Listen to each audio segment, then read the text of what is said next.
नमस्कार. आपल्या सगळ्यांचे सोशल महाराष्ट्र न्यूज चॅनलमध्ये हार्दिक स्वागत. चला वळूया तर एका नवीन बातमीकडे. आजची बातमी. राष्ट्रवादी अजित पवार पक्षाचे राष्ट्रवादी युवक काँग्रेस प्रदेशाध्यक्ष सूरज चव्हाण हे सध्या महाराष्ट्र अजित पर्व युवा जोडो अभियान राबविले जात आहे. त्याद्वारे नवीन युवकांना राष्ट्रवादीशी जोडण्याचा प्रयत्न केला जाणार आहे. तसेच आगामी काळात होणाऱ्या स्थानिक स्वराज्य संस्थांच्या निवडणुकीत राष्ट्रवादीची ताकद दिसेल असे राष्ट्रवादीचे अजित पवार युवक काँग्रेसचे प्रदेशाध्यक्ष सूरज चव्हाण यांनी सांगितले. येणाऱ्या स्थानिक स्वराज्य संस्थेच्या निवडणूक स्वबळावर लढवायची की महायुतीसोबत लढवायची हे तिन्ही पक्षाचे नेते ठरवतील. महायुती जे ठरवेल तो निर्णय सर्वांना मान्य राहील असं स्पष्टीकरण सूरज चव्हाण यांनी केले आहे. मराठवाडा विदर्भ झाल्याच्या नंतर ही यात्रा उत्तर महाराष्ट्राच्या काल जळगाव जिल्ह्यात झाली. आज सकाळी नंदुरबार झाला.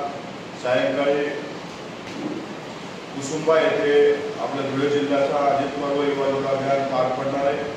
या अभियानाच्या माध्यमातून जे समाजामध्ये बदल घडवू इच्छिणारे तरुण आहेत त्या तरुणांना व्यासपीठ उपलब्ध करून देणे हा आमचा एकमेव उद्देश आहे. महाराष्ट्रभर फिरत असताना एक गोष्ट मात्र या अभियानाच्या माध्यमातून जाणवली की महाराष्ट्रातल्या तरुणांचा सर्वाधिक ओढा हा अजितदादांकडे आहे, अजितदादांच्या नेतृत्वाकडे आहे. कारण अजितदादा म्हणजे बोले तैसा चाले या म्हणीप्रमाणे बोलणारं जसं खणखणीत नाणं आहे. यामुळं आमच्या पक्षाकडे अनेक तरुण जोडले जात आहेत. त्याचा मला युवकचा प्रदेशाध्यक्ष म्हणून आनंद आहे. आणि आज इथला कार्यक्रम झाल्याच्या नंतर नाशिक नगर असं करत हा पश्चिम महाराष्ट्रामध्ये अभियान जाणार आहे. धुळे जिल्ह्यामध्ये पक्ष संघटन बांधणीसाठी भविष्य काळामध्ये अनेक पक्षप्रवेश या ठिकाणी होतील. जसं आता शरद पाटील साहेबांनी पक्षात प्रवेश केला त्याच्यामुळे पक्षाला नक्कीच बळकटी भेटली आहे. पक्षवाढीसाठी अनेक नवीन चेहरे हे राष्ट्रवादीसाठी जोडण्यासाठी इच्छुक आहेत. आमच्या वरिष्ठ पातळीवरती त्यावरती चर्चा होईल. किरण शिंदे यांच्या नेतृत्वाखाली आमचे जिल्हाध्यक्ष सोनवणे यांच्या नेतृत्वाखाली अनेक लोक आमच्या पक्षाशी जोडू इच्छित आहेत.